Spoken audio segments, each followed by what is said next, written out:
Okay, you've probably seen this story before. It's been on every news channel, every newspaper, every internet outlet. Two escaped convicts, David Sweat here and Richard Matt here. The elder man, Richard Matt, kidnapped and dismembered his employer. He's serving 25 years to life, which means he has to serve a minimum of 25 years before he can ask for parole. And then when he asks for parole, the parole board considers whether or not to release him.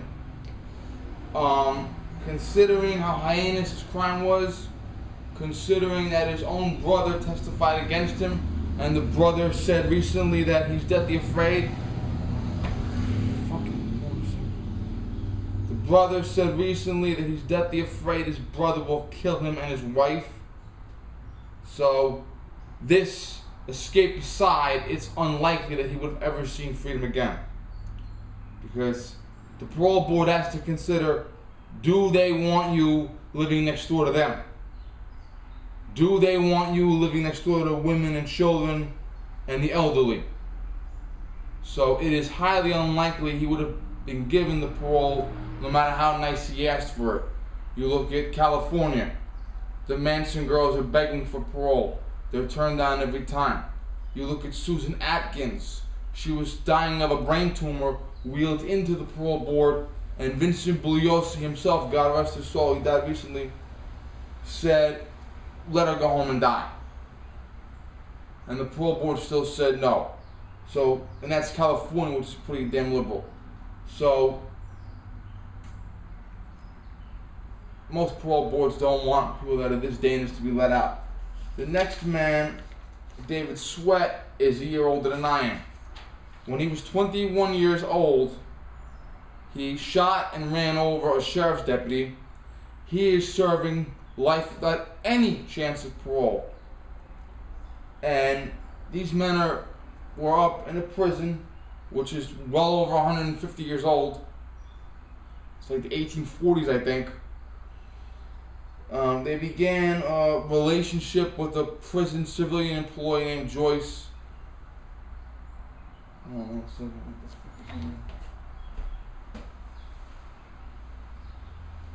Joyce Mitchell. I went off the computer photo of Joyce Mitchell. Joyce Mitchell was a 51-year-old civilian employee in the garment department of the prison, and they gave her the whole 9 yards. You know, we love you, all sort of bullshit. And she allegedly helped him with civilian clothing on the outside, what they use on the outside. She allegedly helped him with a screwdriver bit and a hacksaw blade. Judging by how intense the escape was, they made escape tunnels out of their back of their cell, like in Alcatraz, escaped out, and they went through a maze of tunnels, this and shafts that, and alleys that, and catwalks that, to get to the other side of the prison to get out of a manhole cover. And it's like Alcatraz, where they go out at night, do a little bit, out at night, do a little bit, they plan a little bit here, plan a little bit there, move that there, and then on the night in question, they just go out and they're gone. It is almost certain they had blueprints, because it's impossible for them to navigate the underground, that area. There was construction going on in the prison legitimately, and they think that they may have actually used a power tool while the legitimate construction is going on. That way no one hears it. It's probably the greatest prison escape in American history. And now, these men were supposed to meet Joyce Mitchell for a 7-hour car trip somewhere. Figure how fast is the car going at legal speed, 7 hours distance, plot out all points of destination along the trajectory. Joyce Mitchell freaked out, went to the hospital for an anxiety attack. They probably didn't wait more than a minute, literally, before they said, let's get the fuck out of here and go. I personally think, well, they haven't committed any crimes since the breakout. No car theft, no carjack, no robbery this, burglarizing convenience stores in the middle of the night. Okay, they've done nothing since the breakout, which is genius on their part, because if you carjack someone, they are a witness to your face. If you carjack and kill them, sooner or later, either their body will turn up or someone will notice they're not coming home. If a car is stolen out of a driveway in the middle of the night, hot wired, someone's gonna report the car stolen with the license plate. If someone has their car stolen, if someone has their car in a driveway and the car is left intact, but the license plate is gone, that's gonna be reported. So they're making sure that there's no trail to follow, which is very ingenious on their behalf. Now, these men are unbelievably dangerous. The biggest fear in the world is that if they're cornered, they're gonna get this nothing to lose shit stuck in their head. Because aside from the prison break, they were never gonna get out of prison alive. And they may have this shit in their head where they're not gonna go back. Now, they've been spotted everywhere from the backyard of some place to Santa's workshop. There hasn't been a credible, definitive sighting of them since. And there's rumors everywhere about Mexico, Canada, Vermont, I mean, you name it, the Caribbean. The ideas are endless. And if they wanted to go to the destination that Joyce Mitchell was planning for them, which is a 7-hour drive away, they've had 9 days of walking to get there. So odds are, if they were headed for that direction, wherever the fuck it is, they're there already. Now here's the problem. We talk about why you need more than 7 rounds in the gun for this SAFE Act bullshit. Well, the SAFE Act, the magazine ban, was brought back to 10 rounds by a federal judge, and Cuomo was still trying to get it brought back down to 7 because he's a piece of shit. Okay? You need more than 7 rounds of ammo to stop these fucking guys.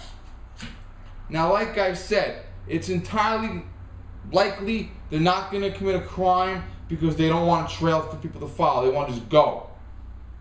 But in theory, if they decide that they want the car, but they want the keys with the car, and maybe some cash, they're going to come in the house in the middle of the night. So, even though we think they're not going to do this, you have to abide by the mentality that take no chances. School districts are shut down in some areas. People are told, close the stores, close the businesses, shut everything down, just like the Boston Marathon, only it's still ongoing after 9 days. People are sleeping in the same bedroom. They have parents, children, and animals literally sleeping in the same bedroom with the door barricaded. People that are brave enough to go out to the store literally come back, pull their gun out, and search the entire house before they put their mind at ease.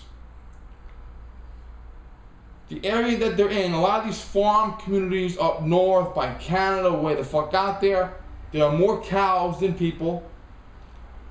There is no police department locally in some areas, so like my cousin's troop, the state police will come in, set up a barracks, and the state police will act as local police for these people. But like I said many times before, you're out in the middle of fucking nowhere, you're on a ranch, you're on a farm, you're somewhere out there, you could literally wait a half an hour for a police officer to come. Especially considering state troopers, sheriff's deputies, marshals, FBI, dog catchers are out looking for these fucking guys. Okay? So, I mean, this is a pretty fucking serious thing. And this is why I continually say politicians that violate the Constitution need to go to prison. Okay? Andrew Cuomo's girlfriend and Andrew Cuomo's daughters are nowhere near where these guys are. And even if they are protected by state police 24 hours a day. Okay? But it's your wife and your fucking kids that are out there in the middle of nowhere with these fucking guys running around. Okay? I mean, this is very fucking serious. This has been going on for the 9th day, I think. So, and some people, they had a guy that was, fuck. There was a movie made about this guy. I think Macaulay Culkin was in the fucking movie. The guy was a career drug addict. He got into a fight with a guy, killed him, and he did 14 years for manslaughter. He was in the same prison as these guys at the same exact time, but he doesn't remember them personally. He doesn't know if he saw them there or not. And he said the odds of them being caught now is like 3%. But, see, this is why you need more than fucking 7 rounds in the fucking gun, okay? This is why you need defensive shotguns and defensive rifles, because you don't know what the fuck these guys are gonna do. Okay? I mean, I hope they're caught. Because I don't know what the fuck they're gonna do, where they're going, are they out of the country? But odds are, sooner or later, even if it's 10 years from now, these guys are gonna hurt somebody. And also the Joyce Mitchell character, okay? She helped them get out of prison, and now she's going to prison. She's been indicted on a felony and a misdemeanor, and they're going to consider other charges based on more evidence gathering, and if they catch these guys, they might be able to figure out what else she did. But she could be charged with conspiracy, assisted escape.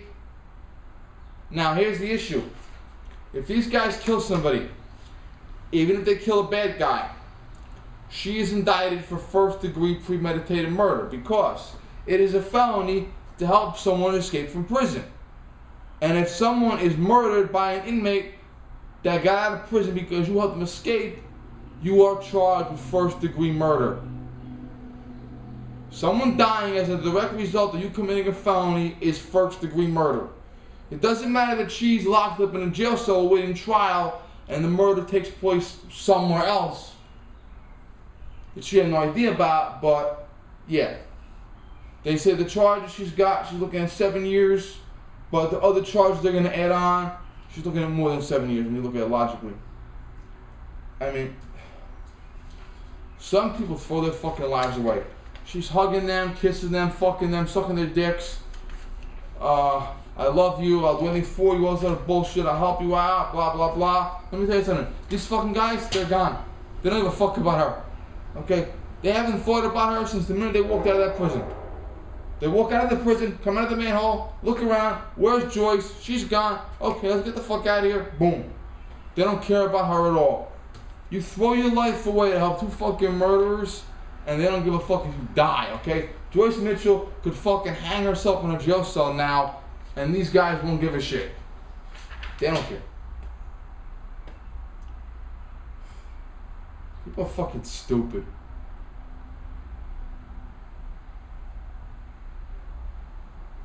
Okay, thank you.